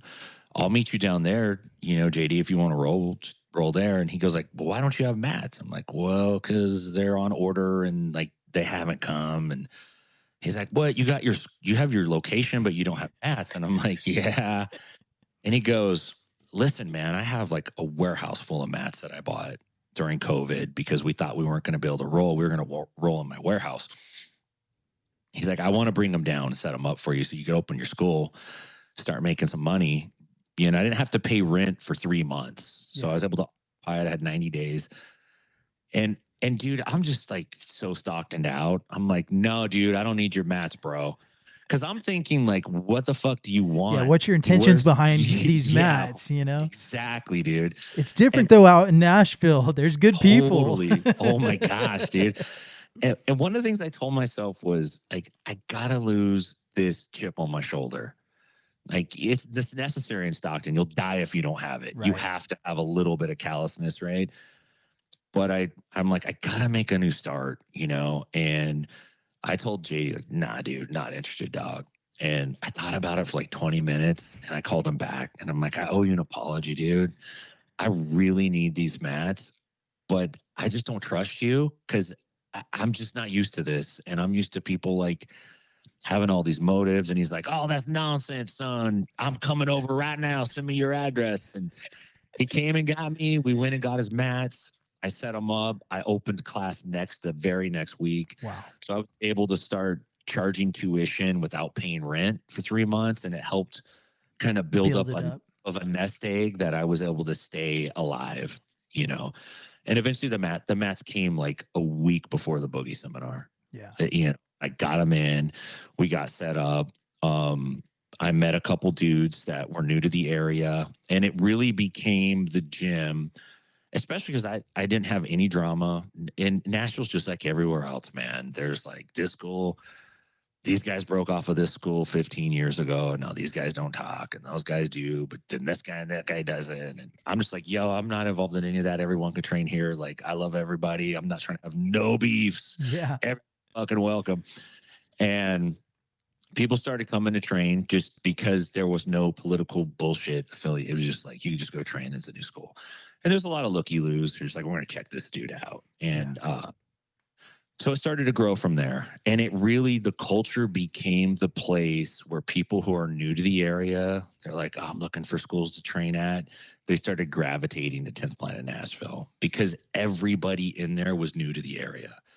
And it kind of became like the core of the people that were there. It's like, man, we're all new here. We don't know anybody.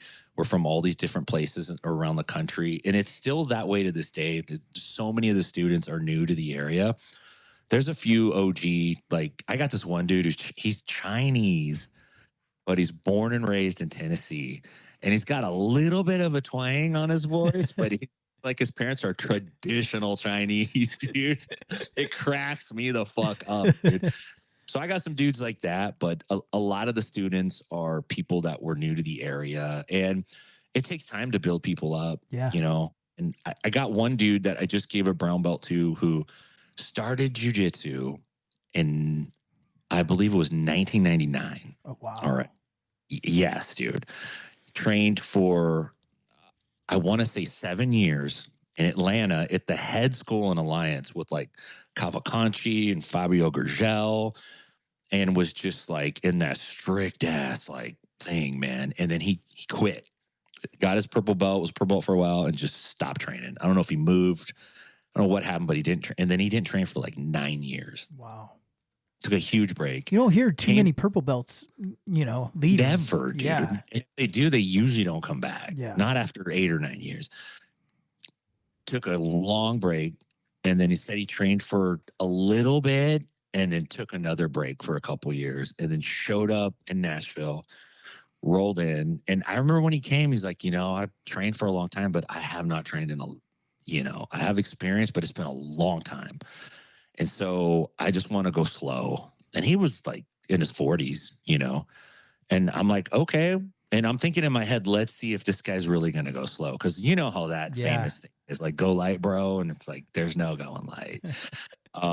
But he was like really about it, you know, and just like took his time, really eased into it, and became one of the best students out here. And he runs the morning program. He's there every day. He's got a core group of dudes that are just about it, man. And to see him grow and to see jiu-jitsu come back to him, it was awesome, dude. Just to see him like, oh yeah, you could do this. And then he starts doing it again, and his body's like, oh yeah, we used to do this, you know? Yeah. It's pretty fucking rad. So promoted him, promoted my son Noah to brown belt finally. You know, he's been training since he was 5. He's 21. Right. I can't do shit to him anymore. Yeah. Because he's been my uke since he was 5 years old. Mm-hmm. You know, when I was teaching kids classes, like, Noah, you got to train with every kid that comes in through the door. He had to train with the stinky kids. He had to train with the big, giant, overweight kids. He had to train with the kids that had like super ADD. It's just like, no, dude, you just got to do it. And he hated it, but it made him a really good, well-rounded grappler. And through osmosis, he started learning all the shit I was doing. Mm-hmm. And now it's like he knows all my bullshit. Yeah. I hardly ever get anything on him. It has to be some random wild shit, you know? Yeah. Otherwise, he just shuts it down. It's like, get out of here. But that was pretty rad to do, man. It felt good. Oh, yeah. I just recently talked to Dave Lawson, and a mutual friend of ours. And, you know, he talked a lot about the dynamic between him and his son. And, you know, he's like, man, my wife and my son have both surpassed me in all their accolades, their jujitsu. And it's kind of how it goes, you know, but almost like it's a great nod to you. And, you know, I kept my son in this, and, you know, now he's an incredible athlete. And, you know, that's what it's all about when it comes to it, you know? Yeah. It's a little bittersweet because there's still a competitive part of me that's like, dude, I don't want to get my ass kicked, you know? And now I'm 46, I'm gonna be 47. My body just doesn't move the same way. I feel like I know a lot of shit and I've got a lot of shit, but at the same time, there's dudes who roll through who are 26 and they're brown belts. And it's like, dude, I'm not going to keep up with you, man. Yeah. Like, if you want to smash me, we can roll and you can smash me, but it won't be fun. Yeah. You know? Yeah. But I kind of take it now, like, I'm rolling for fun. Yeah. If I'm trained, I'm going to have fun, dude. I've had all the stressful, like, I'm trying to get better. I don't want this guy to beat me, that guy, blah, blah, blah. Like, I don't care. I literally don't care. It's like nobody's writing down how many times you get tapped out. Nobody gives a fuck. Yeah. Except you. Except you. And when you let that go, it's so much more freedom and it's so much funner to go in and grapple because you love it and not sitting in the car like, fuck, I wonder if Truck Walker's going to be there today. You know what I mean? Like, it's just fun, dude. Like, no anxiety, you know? I'm just rolling because I love it. And if some dude comes in and smokes me, good. You know, that means people are fucking getting good. Yeah. And so I like that part of it a lot. Yeah. You know? And it's a humbling martial art, dude. Yeah. Now, where do you see 10th Planet Nashville, and obviously 10th Planet Stockton is still going strong, man. They got a good, solid group of guys and girls, and, you know, great group of students over there. I see Jessica, I believe is her name. She's always out there competing and throwing down, and I mean, she does, so good out there. Like, she's killing it. Yeah. She's been with me, I think, longer than any of the other students in Stockton. And when she started, you know, because people come in, they say all kinds of shit when they start. I'm going to be your first black belt. And you're like, we'll see, you know, maybe down the road, dog. Like, I don't know. But she just did her work, you know, and it's hard for girls to train. It's still, there's a lot of girls that train, but it's still, dude, it's usually a room full of guys, one or two girls. Yeah. And some dudes are cool and some dudes aren't. Yeah. Some dudes are like, hey, man, I'm barely learning too. I don't want a girl to beat me. Right. So I'm going to, like, you know, I saw Jessica get knocked the fuck out by a dude one time. Wow. Because he was grip breaking like a maniac and he headbutted her and dropped her, dude. Like a sack of wet laundry, dropped. And I was pissed. I'm like, yo, dude, what the fuck is wrong with you? Yeah. This dude was a cop too. I was like, you should know better, man. Like, this is not a perp. Like, you're in a fucking class, dude. Yeah. Like, but she's been through a lot of that and she's tough and she always showed up. And I watched her go from, you know, becoming a single mom of 3 girls who was working full time as a teacher and got her master's degree while she was doing this and kept getting better at jiu-jitsu and kept helping and was part of the culture in the community. And I realized, like, these are the kinds of people that I need to get behind. Yeah. People like this, like people that are not just like a wolf who's mostly there for themselves, you know, will be friendly as long as it, like, you know, helps them. I need somebody that is in it because they fucking love it. And this is what they want. And this is what they're going to do. And so when I had the opportunity, like, I was like, I want you to manage the gym. I want you to run this. I trust you. I believe in you. I know you have the skills to do it and you have the heart to do it and you have the want. You know, I don't have to fucking encourage you. I never have to call her and be like, hey, remember that thing I asked you to do? Like, I really need you to do it. Can you please do it? And maybe you'll do it. Maybe there's none of that, man. Yeah. And it's the other way around. She's coming to me going, I need this. And then you need to do that. And then what are we going to do about this? And that's what I want, though, right. You know? And so she's been super solid. And there's a few guys there like Mike and Dennis. They run the morning program. Just good people, dude. They kept that ship running when I left. And it was hard because we lost even more students. Because some people, whether or not you want it this way, they're there because you're a black belt and you're the guy. Mm-hmm. And if you go and there's no longer like the guy there, then they don't want to be there. Right. Even though they still suck and they could learn plenty from purples. And I never trained under a black belt. Mm-hmm. Like Ernest didn't get his black belt until way later in the game. Yeah. I was learning from purple belts and brown belts. Yeah. And as they were learning and growing, I was learning and growing. Yeah. There's so much to learn. I don't believe you have to be like, yeah, it's great if you're training with some dude that's been a black belt for 50 years and he's a Gracie, and that's awesome. I'm not knocking that, but it doesn't have to be that way. Yeah. No, And there's so much to the jiu-jitsu that you're 100% on that. There's so much to learn, man. Yeah. You need people that are passionate about it, that want to help you. That's what you need. Mm-hmm. So Mike and Dennis have been just soldiers, dude. I couldn't ask for better people. And Coach Casey out there is another dude who just, dude, I know I could give him the keys to the safe and it's all going to be there. Yeah. He's just that kind of dude. So those students, they stood in the gap for that school and they like put it fucking down. And so I owe that to them. Those, that's their culture now. Yeah. And yeah, I go out there and it's my school and I'm the boss, but I definitely don't treat them that way. I have massive respect for them. And my whole thing now is like, one of the things that I've learned is you have to make a pathway for people to come up through the belt system and eventually branch out into their own thing. Mm-hmm. And not be, you have to make a way for people to do it. And I've been really, really strong on that. Now, part of it with me is that like, this is the way that I can help you, but this is the only way I can help you. Like if you want to do it some other way, go for it. But I'm not going to put my finances into it. I'm not going to put my name on it. I'm not going to put my reputation on it. I'm not going to Eddie and vouching for you. Right.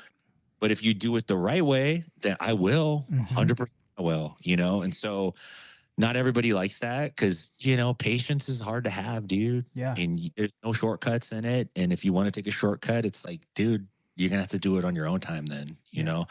And that's a hard thing, but they weren't like that. And so I really have massive respect for them and for what they've done there and the culture that they've really turned 10th Planet Stockton into like a real piece of the Northern California 10th Planet scene. Because a lot of the 10th outside of Sacramento, everyone came from Denny Prokopos, who was Eddie's first black belt.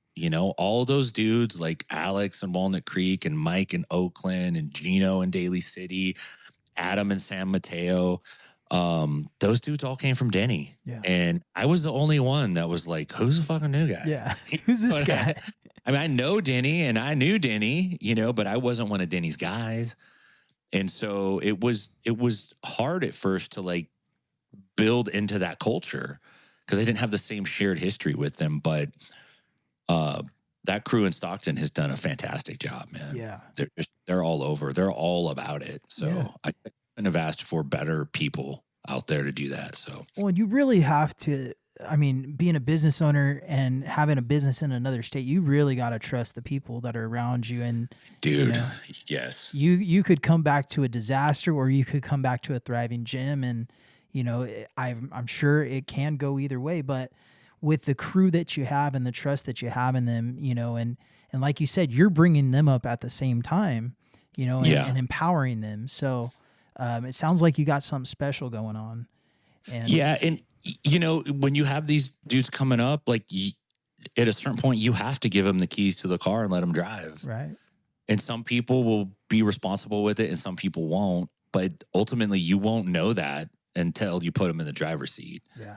And one of the mistakes I made early on was thinking, if I set it up so sweet for somebody that it's like, dude, I'm going to pay you this much money and you're only going to have to do this and I'm going to have all these people helping you, that doesn't mean they're going to do a good job. Yeah. That might mean they do a worse job. Right. Which is now then you have another problem you have to handle, So that part's tricky. It really is. It's hard to figure out. So I'm trying to put people into positions where they're going to succeed. Because it's a lot of work, man. Like running a gym, is so much more than just knowing jiu-jitsu and being good at techniques. There's a lot of dudes that are great at techniques, but you have to manage culture. You have to manage the business itself. Yes. There's lots of things that go into it, and it's not easy. And some people that come to jiu-jitsu are fucking crazy. Yeah. Like they're legitimately crazy, you know, and you have to kind of protect your culture and find those dudes and weed them out. And that kind of sucks too, because they get mad at you, but it's like, yo, dude, you know, I haven't had to throw too many people out of the gym, but maybe 2 or 3 where I've had to be like, this is not the right place for you, man. You know, which sucks, but it's like, you can't fuck all the culture up because then nobody will want to come. Yeah. That's crucial. That's crucial with being a gym owner. And, you know, I've talked to other gym owners that, you know, they protect that culture like it's their life, you know, because they understand it is. Yeah. It's a very important thing. And every gym has kind of a different culture, right? Everyone's got their own little thing and their own little family involved. So one gym may not be that good for that person and they may need to go somewhere else. And nothing wrong with that. Yeah. And accepting that too is a school owner, knowing that like, hey, not everybody who comes to you, I look at it like we're all making pizza. Some people really like the pizza I make and some people don't. And that's okay as long as they're going to still eat pizza somewhere. Yeah. And if you love jiu-jitsu, and I know it's people talk about how jiu-jitsu saved their life and all that stuff. And I'm not knocking that. Sometimes it's a little bit overplayed, but I've seen jiu-jitsu radically change people's lives for the better. Like for the way better. Some people come in and they have no structure. They don't have friends. They've never done anything really hard in their life. They don't believe in themselves. They have zero confidence. And they get their body to do things that they didn't think their body could do. And you see them change as people. And that's what I'm looking for. Like I want a culture. That your culture will beat technique any day of the week. You could have the best fucking practitioner teaching the best moves. And if your culture sucks, your gym is going to fail. Yeah. Your team is going to fail. There's a reason why the Daisy Fresh team did so well. And it's not because they just had a special set of techniques. It was the culture. Right. Yeah. They all believed in it. They all bought onto it. And when you get that, that's not easy to get. You will start seeing success. Yeah. Yeah, you mentioned pizza. I talked to Dave recently, and he said Mexican food. You know, some places you may go, you don't like the service, but you like the food. Some places you go, you like the food and not the service, and some places you go and you don't like the price. You know, so there's all kinds of different variables in that, and you know, it's important for people to understand too. Like, you know, you're not being a guy to kick someone out to be an asshole or, you know, to throw you out on the streets and find a different gym. You're there to protect that culture and everything you worked towards and built from the ground up. Yeah. Because at the end of the day, my name's on the lease, you know, and it's my job to make sure it gets paid. Right. And it's my liability. And, you know, that's a risk to me and my family and my livelihood. So when it crosses into that territory, then it's like, you know, okay, well, I'm going to have to get the knife out. This sucks, and that's my least favorite. I'm not a high conflict kind of person. I usually try to give people space. There's all kinds of personality types. Right. And I don't like everybody. I'm not like every dude that comes to the door is not my best friend, but I'm willing to make space for people to like, hey, you don't have to be just like me, but you got to like be a part of the crew. Yeah. You know, you can't fit into the crew, then that means something's not right. Right. It's probably not the right spot for you. But Dave Lozen is an awesome dude, man. Yeah. I really like that guy. He coached me one time in Santa Cruz at a tournament that he was going to be out at the tournament, and Eric was like, oh, Eric, Tim's going to be there. Can you coach his match? And this tournament was like 8 hours behind. Like it was so bad, dude. By the time I had my match, they were breaking down the mats. Right? Must have been the Gracie Open or something. It wasn't. It was it was in Santa Cruz. It was not one of Claudio's tournaments. It was the other one that started up, Rumble in the Redwoods. Okay. Rumble. It was like maybe their first one. They did it in the Veterans Hall. And there was a quinceañera, speaking of Mexican food, that was supposed to be happening that evening. and the jiu-jitsu tournament ran so late that these people started showing up, like super caballeros, like their cowboy hats, their belt buckles, with these huge trays of food. And they're like trying to set up, and we're trying to do the tournament, right? Dave has been there all day waiting for my match, and he's there with Melissa. Christian's tiny. He's a little kid at the time. Yeah. And finally I get my match, and I get beat like 28-3. Like, I get destroyed by this dude. His name is Tryphon Stephopoulos. I fought him at black belt too. I did much better, but he whooped my ass at blue belt, dude. He destroyed me, man. And I just remember walking off the mats, dejected, feeling like I let Dave down. He's been here all day to see me just lay a fucking egg, you know? And there's all these Mexican dudes with their arms crossed looking at us all pissed off as we're leaving. And I smell all this Mexican food, and I'm just like, what have I gotten myself into, dude?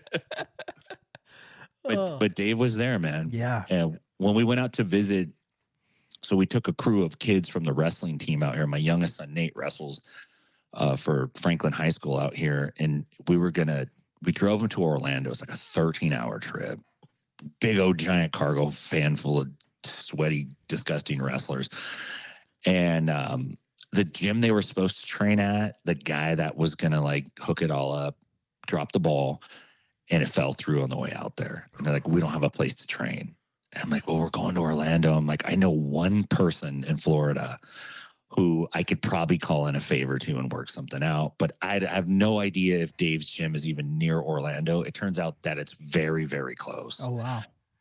So I hit Dave up and I'm like, hey, man, I got like 20 wrestlers coming out for a wrestling tournament, and we're coming out 2 days early, and they have no place to train. Is there any way we could work something out where we can come to your gym and use it for a couple hours each day? And without hesitation, Dave's like, bring them. Like, bring them out, dude. We'll do it. And it was like a family reunion. It was awesome, dude. Yeah. And brought all those kids out. And the only thing he asked, he's like, the only thing I ask is that if you guys like the gym, you have a good time, you leave a Google review, which was easy. And we were on those fucking kids like right now. Pull out your phone. We're going to tell you what to say. Type this up. But it did me a favor in this way. A lot of the wrestling coaches out here, they know about jiu-jitsu, but they're not super big on it. Some of them cross-train, but many of them don't.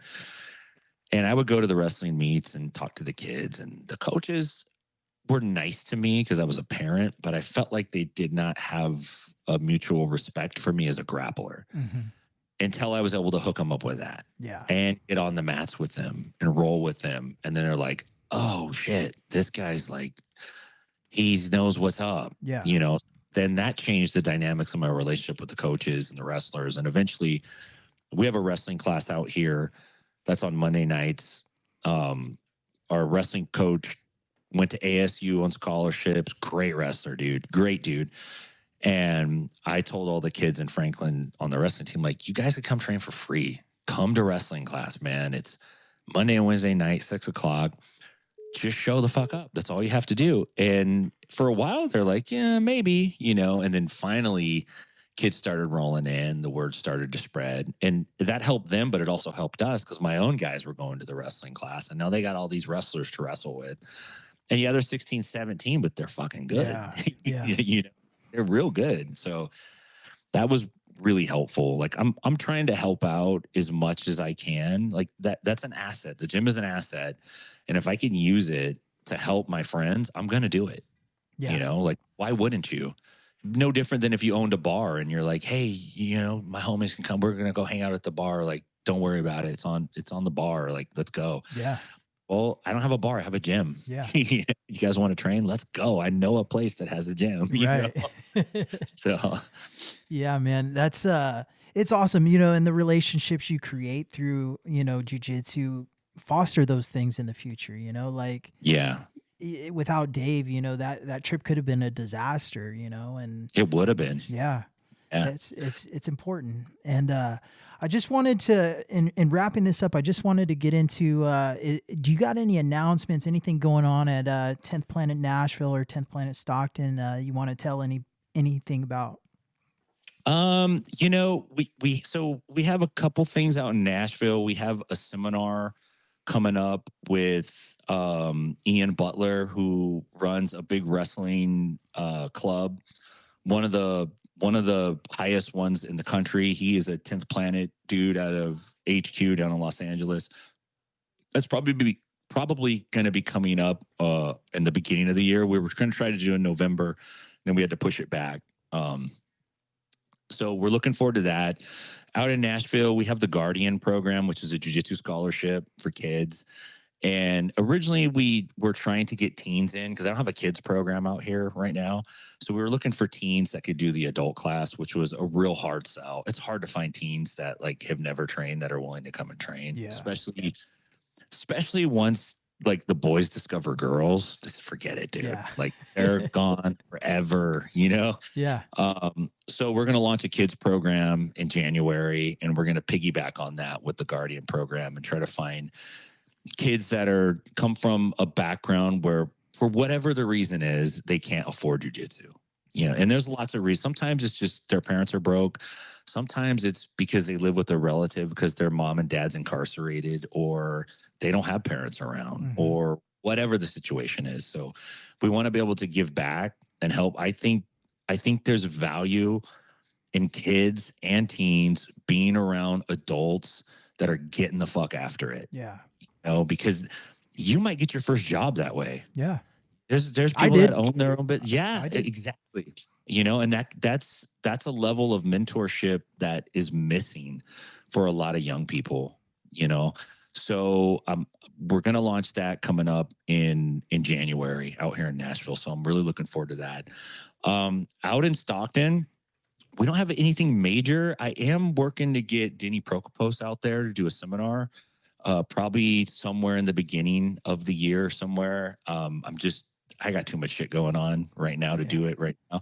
Plus, PGF season 7, I got pneumonia halfway through the event, dude. And I spent 3 days in bed, which sucked balls, dude. Yeah. Flew home, out of it, fever dreams for like a week, dude. And that kind of set me back. But that's what we got going on there. Definitely with the bullpen, we are going to be doing season 8 for PGF. That should be coming up. The rumor, and I don't have specific dates, but I think it's going to be in the spring sometime. I think it's going to be in Las Vegas, but they were kicking around some wild ass locations, dude, which I don't even want to say because I don't know if it's going to happen. But I was even like, damn, you guys are going to do that? Like for real, you know, which is kind of cool. So look for more from that. We're definitely pushing on that real hard.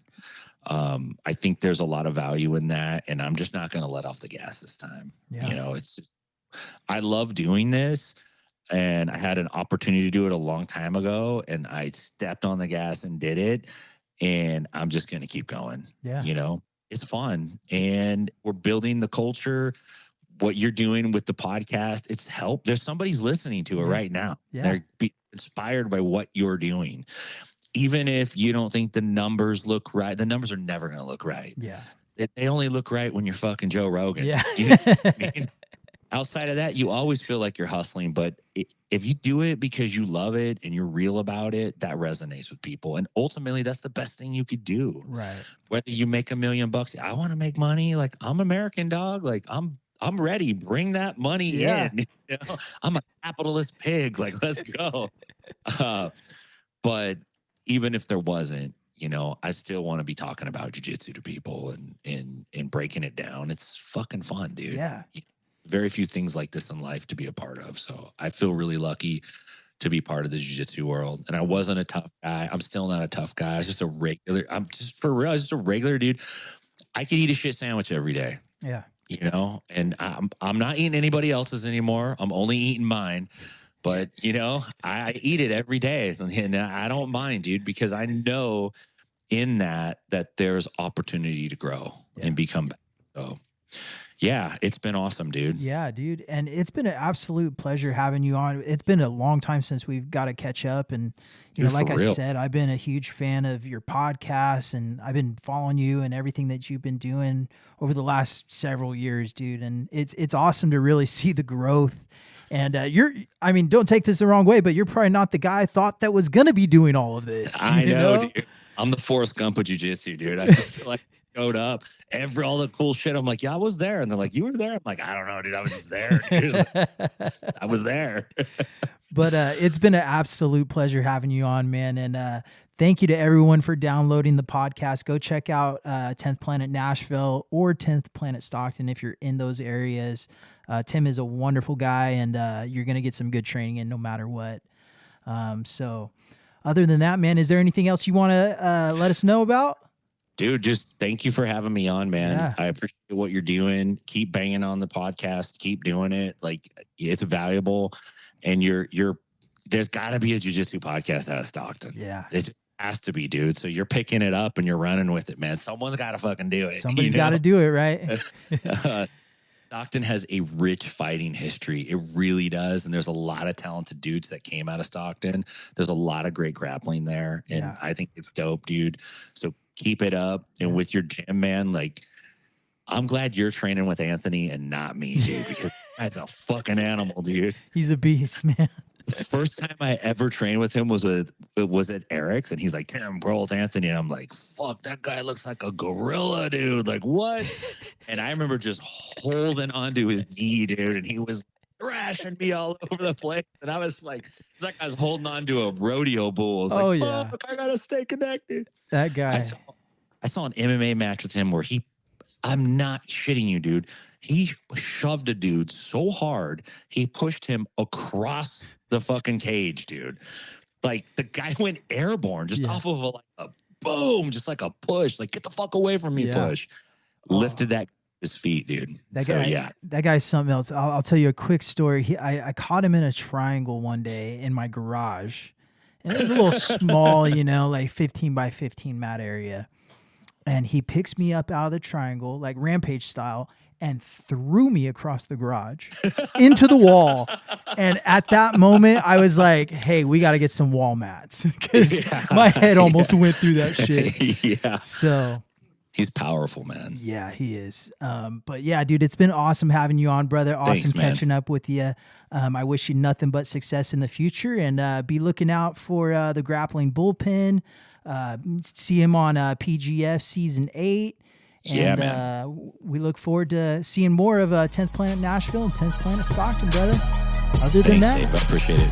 We are out. This is Grapplers Talk.